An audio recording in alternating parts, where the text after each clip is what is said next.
Solid. Good morning, everybody. I am so excited to be here with everyone here at the Black Student Athlete Summit and watching its growth over these last couple of years and excited to see where it's going in the future.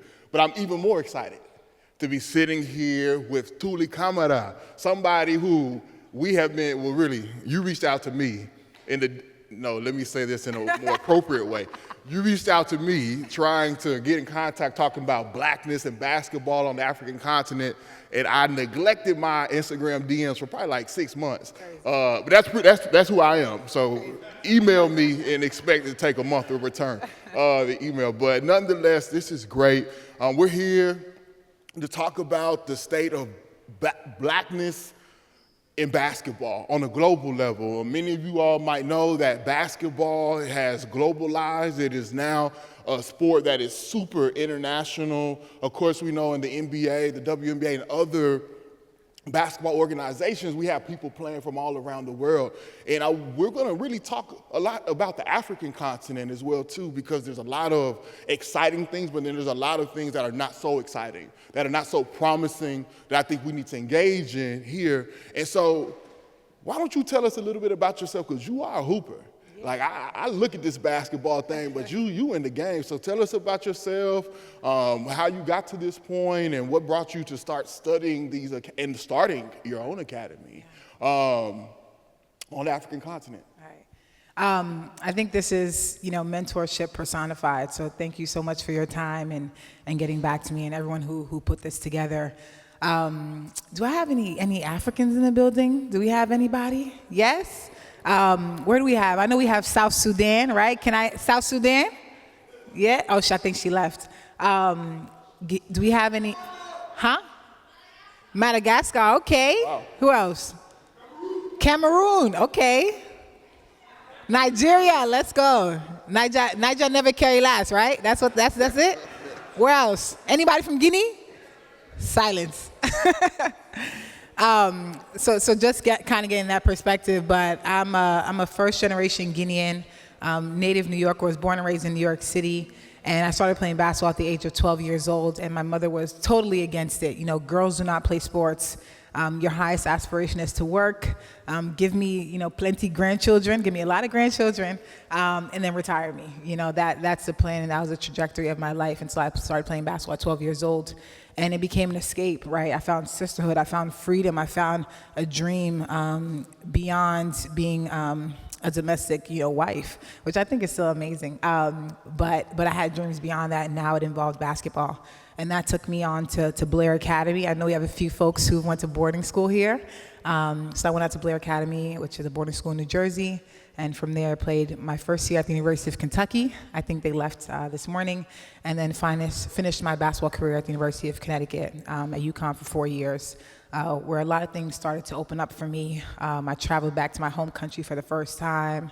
And life really started to set in for me, and then played a year professionally in Spain, went back to my alma mater to coach, and now my second year of my doc program at UMass Amherst. So the game has been amazing, and I think it led me to a lot of places and a lot of questions, which I think we'll share and we'll delve into throughout this talk. Yeah, thank you for sharing. I'm glad to share the stage with you. So just a little bit more background on some of the things that I do, y'all. I look at human trafficking in U.S. high school basketball. So I have a book coming out about my experience living through basketball trafficking with a young kid from Panama. My father is from the Republic of Panama, and I was living there as an athletic director, and I met a kid like many other young people from around the world who had a dream, really, to come play in the United States, because some people don't believe it, but the same way that we really enjoy a lot of these big time stars in these leagues in the United States, the same way other people from around the world engage with these games, stay up on different time zones to engage with these games and these players. And of course now with this large percentage of international players, if you will, playing in these professional leagues and at the college level, right? Especially like in basketball, in the NCAA, we have a lot of young people from international backgrounds, if you will, competing, and so it's important to recognize that, because what I found out soon after he got a scholarship to come to the United States, and you'll talk a little bit more about the difference between a basketball academy or boarding school, I quickly found out that what he came to the U.S. for was exactly what he wasn't coming to the U.S. for. He came on a student visa, and the F1 student visa, so if you're international students in here, you might know about the F1 student visa, and so he came on that F1 student visa, and it ended up being a disaster. Nothing which he was promised was actually delivered to him. Him and these other international kids, all black young people from Costa Rica, Panama, and some from Mexico, were living in this one-bedroom apartment, sharing beds, no food. You know, the coach had them doing work in his auto mechanic shop on the weekends if they needed something. And so it just turned out to be horrible. And one thing that I noticed just trying to help this young person was once they finally kicked him out, they took his visa, he came to live with me and my family in Austin, and as we helped him, I was turning to Google, trying to figure out what do we do here? What's going on? And what I kept finding was the F1 student visa was appearing in all these cases across the United States where kids were in very similar situations as this young person who I was finding myself trying to help.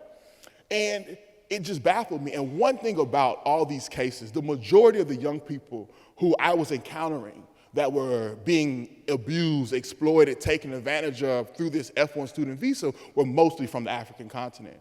I realized that the majority were coming from Nigeria, Cameroon, Senegal, and very much similar to some of our star players in some of these big leagues, their trajectories.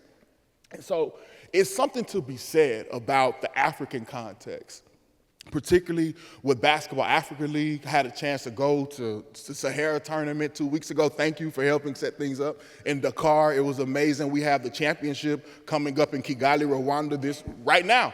We're in the championship moment.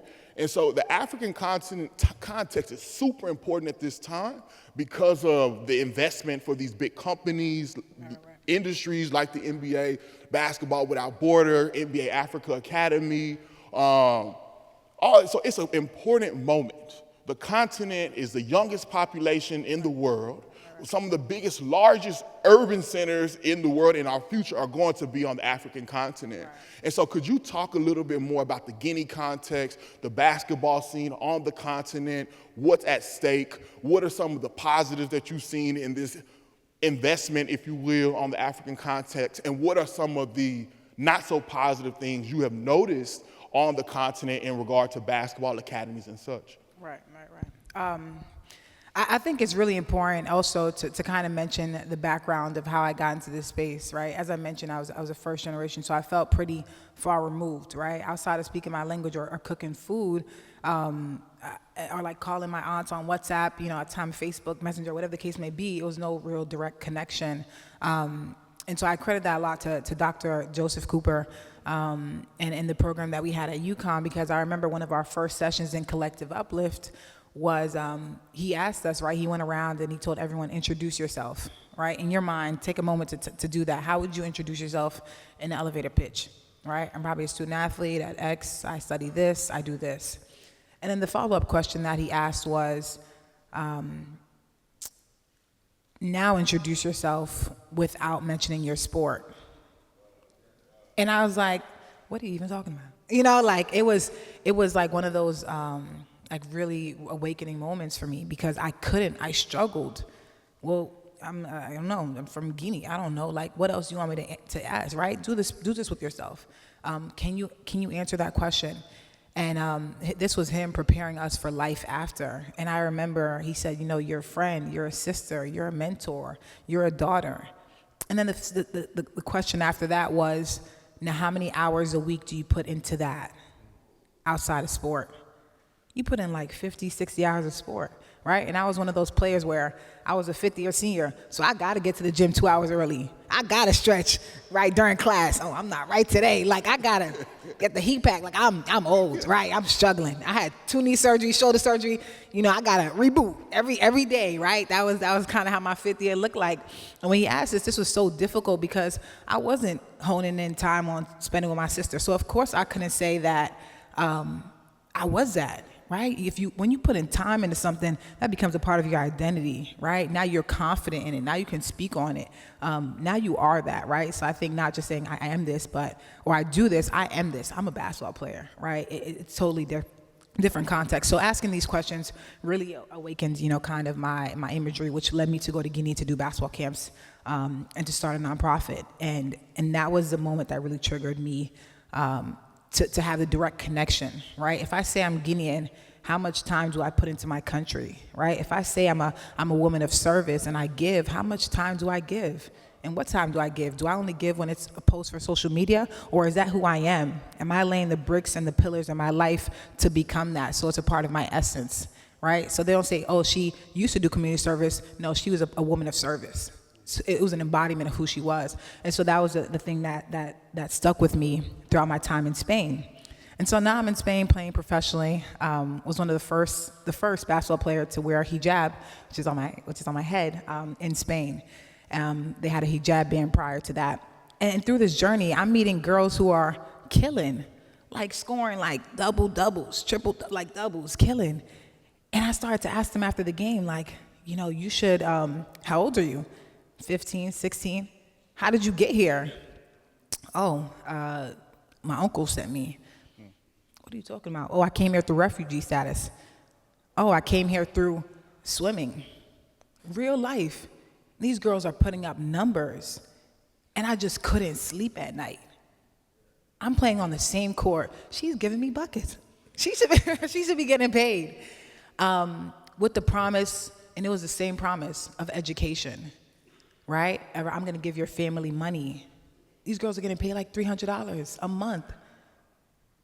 And mind you, when you play basketball professionally, like you train almost 3 times a day, lifting, individual session, team practices, all in hopes of sending that money back home, right? I love the game, and I think I could have lasted like 2 more years, but I feel like this calling was greater in understanding who they were and how they got there. They were just trying to find a better life for their family at age 15. We don't have that type of pressure, right? Some of us do, but this was a very real reality. And so that was kind of the consciousness that brought me to really want to be in this space and to understand this. And so when we talk about these bigger players, they're not necessarily looking, right, at the stories and at the people who are affected by this sport.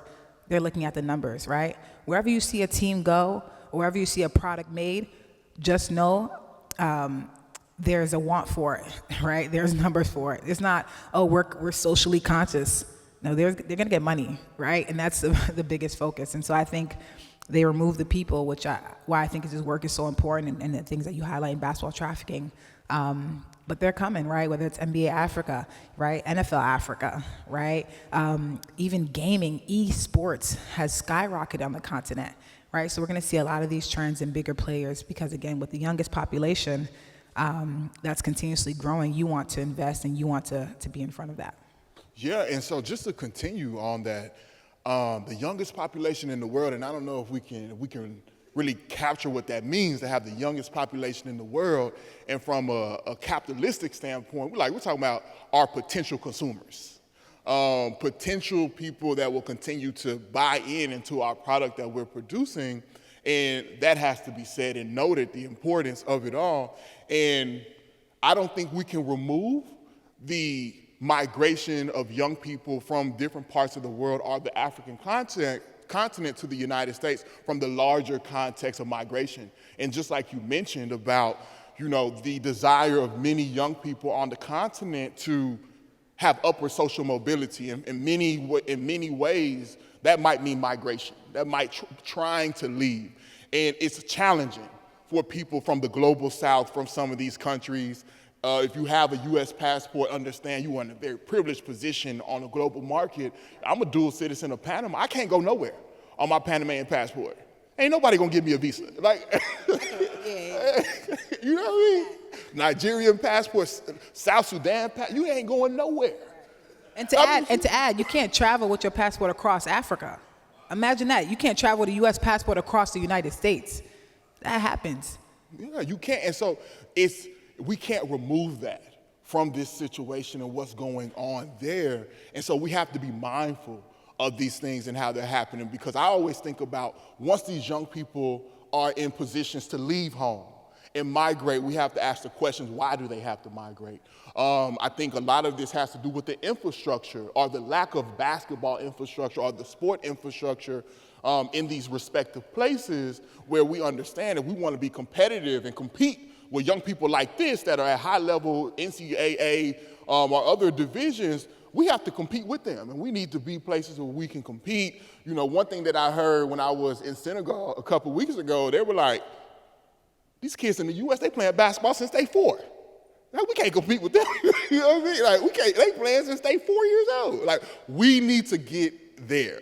And that can cause issues for people because they have to migrate. And I want to touch on the student visa. The F1 student visa particularly, you know, is extremely challenging for students, and I have to say students, who are international coming to compete in sport, and it's bigger than name, image, and likeness. And international student athletes not being able to safely take advantage of NIL deals. It is larger than that. The visa is not made for this multi-billion-dollar industry. It's not compatible, and so it can put young people in very dangerous situations when they are making moves. So I want to, because you talk a lot about Wake Academy, your academy that you created in Guinea, the country of your heritage. So could you talk to us about Wake Academy and a little bit, you're building courts, helping to develop this infrastructure in your country. Talk to us about Wake Academy, how you are developing that infrastructure and the different ways you are trying to create an academy that's different from these exploitative, unregulated. And I love when you said somebody has an uncle, because, you know, in black culture, regardless if you're from the US, South America, or African context, we got a whole bunch of uncles and cousins from all these different, you like, who did, it's like, is this your real uncle? Or this your mama friend who talking about, he know what he talking about to get you over there. Crazy. And he's only seen one game on TV. Crazy. But I digress. Tell us a little bit about Wake Academy and building the infrastructure. Yeah, so Women and Kids Empowerment was a nonprofit I started back in my junior year of college after going to Guinea. I did a quick girls camp, and it was a week long, and every single day more and more girls would come. And in the whole country, imagine that, we have one basketball court, one indoor court. And so I felt deeply compelled to do something. I went back, I switched my entire major, was with Dr. Cooper, and we started this nonprofit. And, you know, the main mission was to work with young girls to provide access, resources, and opportunities. So then COVID hit, right? And it was a great year for us in terms of grants, right? There was a lot of grants that came out, a lot of support.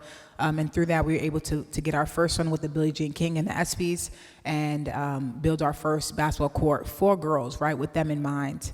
And we went on to do the same thing later that year in December. And, you know, from there, we kind of garnered some attention from the president of Guinea at the time.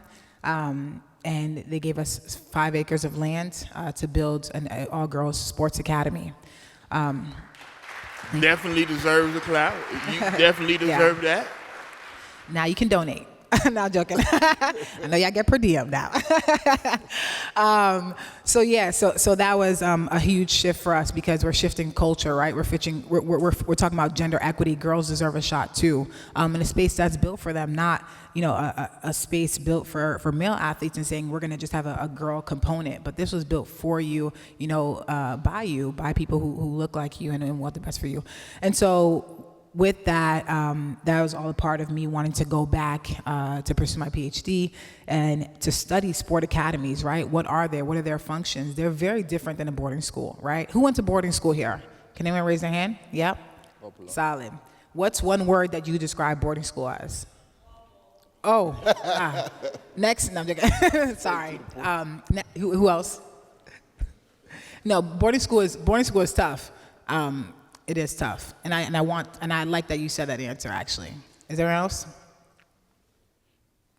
So, Yes, right. So these institutions are institutions of privilege, where you can wake up. You have a dining hall, right? Residential hall, study hall. You have these things at your fingertips, and so very different, right? Switching that to a sport academy, you wake up and you live, breathe, sleep. You're a sport.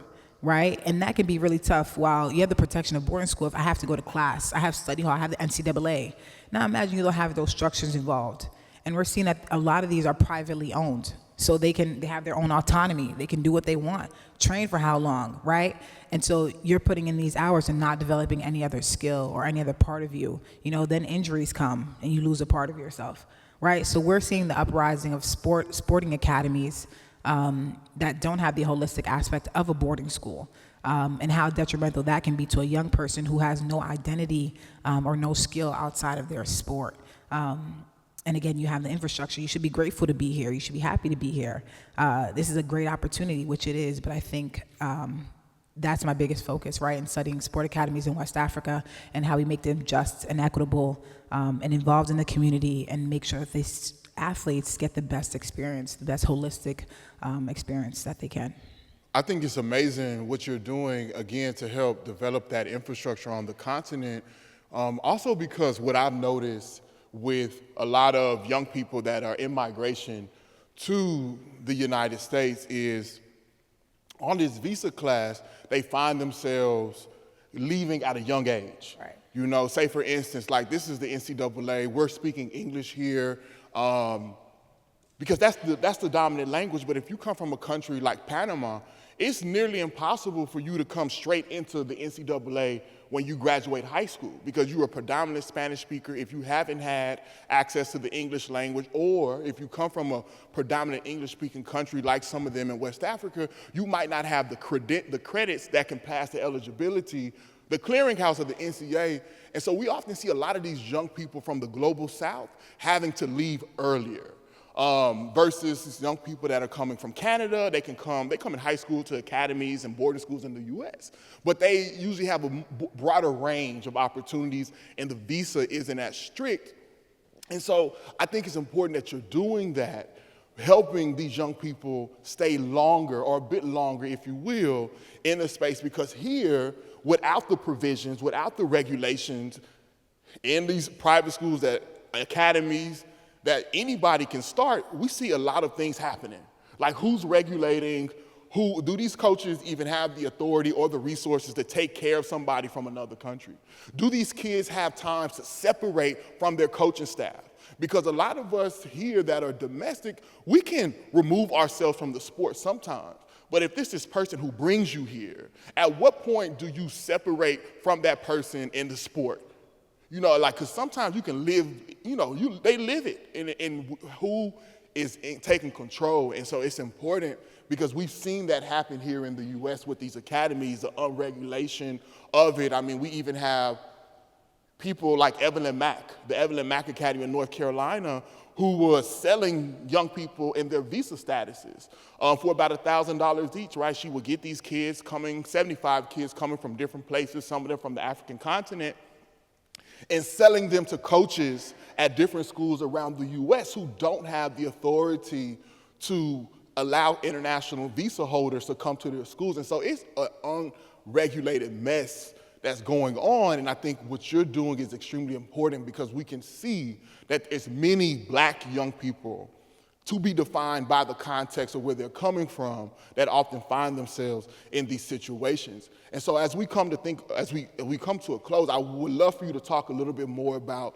what do you envision for the future of the sport? Because I haven't heard you say abolish basketball. I haven't heard you say we should get rid of this whole thing on the African continent, we're gonna do our own thing. I haven't heard you say that. And I don't believe that myself. So what do you expect and hope, and what can you give us to think about for the future of the game? I just want to take a moment to apologize. I didn't mean to say next like that about your experience. So thank you for being verbal and sharing that, and forgive me for that. In terms of what I expect next for the game, we're going to continue to develop, right? Sport is going to continue. When you look at the likes, right, of something like COVID, sport stood. People were still in sports spaces, right? There's been so much research about how sport can change or, enhance the GDP of a country, right? That's tourism, that's job creation. That's sustainable development, right? That's global partnerships, and we're going to see this a lot. So I think sport is not going to go anywhere, but I think it's for us, right, in these spaces, our professionals, to make sure that it's being done justly and equitably, so that those who are involved in this larger system have safe spaces, have safe transits, right, to where they're going to pursue their dreams, right? We love the sport dream. We love the underdog. So I think, sport is going to continue to be there, but just making sure that we are holding these people accountable, who need to be accountable, because I think sports is amazing. I love sports. I still play basketball. I hope all my kids and my family will play basketball, because I think there is a pure essence and nature of sport, of learning the game, of excelling in it, even when politics are involved. So I think, thankful for people like you who are in this field, who are doing the work. I'm deeply inspired. I was telling him I have 4-hour drives to school, 2 hours there, 2 hours back. And I'd be like, maybe I should change my subject. Then I listen to his TED Talk, and I'm like, nah, I got to tell the people about this. The people got to know. So thank you for your work. So I think professionals, right, continue to spread the message. You all advocating. If you have a teammate who's from a different country, particularly maybe Africa, ask them about the experience. How many courts do you have in your country? Right? How did you play? Right? I think you be deeply inspired by that, and continue to advocate on your part.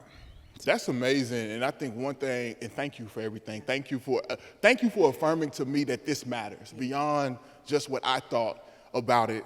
And I'm so happy that you are doing this work in a way that I can't, because I'm not a basketball athlete. So there's things that I just don't know. I came into it trying to help an athlete who had a dream, but you are creating infrastructure. Thank you for what you're doing. And what I'll end on, because one thing that I was thinking about in the car, and thinking about like the Basketball Africa League, and thinking about, well, what would happen if young people, Black Americans or Black athletes in the U.S., if they don't make it to the pinnacle of professional leagues in the United States? And I know there's a pathway for a lot of us to go play in Europe, to go play in Spain, to go play in Russia, to go play. What happens if we would go play in Dakar, go play in Johannesburg, go play in Kigali, and help develop that infrastructure with our talents? Because we're constantly extracting, and we're talking about extraction.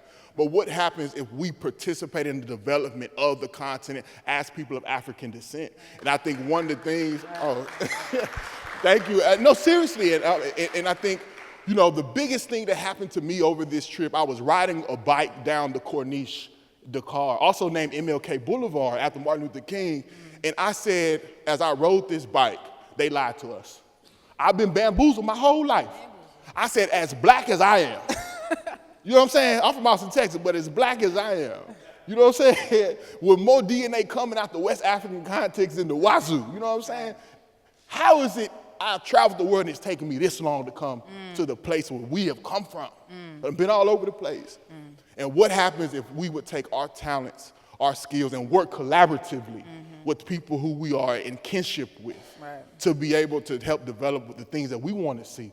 And I think a big part of this, what I would share with you young people here, is if you're in the position to travel, if you're in the position to get resources, even if that means go talk to your athletic director and your coach to give you the money, you should go. You should take advantage of this Cape Town program. You should go. Because similar to me, I want you to be like, they lied to me. They lied to me. And there's people like you of the diaspora that know that the truth about these places that where we come from and you come from. And so I'm glad that we can continue in this work together.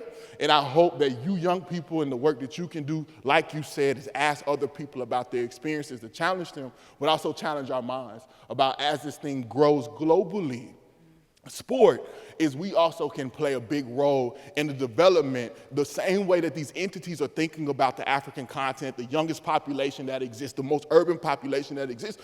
We as those people inherit some of that understanding to go forward. So, okay. And I would add, right, as student athletes, we are so quick to say, I came from nothing. I would challenge that. You come from so much. You're so rich in things money can't buy. Rich in language, rich in experience, right? Rich in family, people who love you and who celebrate you. So I'd be very careful when we do came from nothing. You came from so much, right? And we say kings and queens, but you do come from so much and rich in so many things that money can't buy. So remember that and lean into that. Thank you. They kicked us off. All right, appreciate it.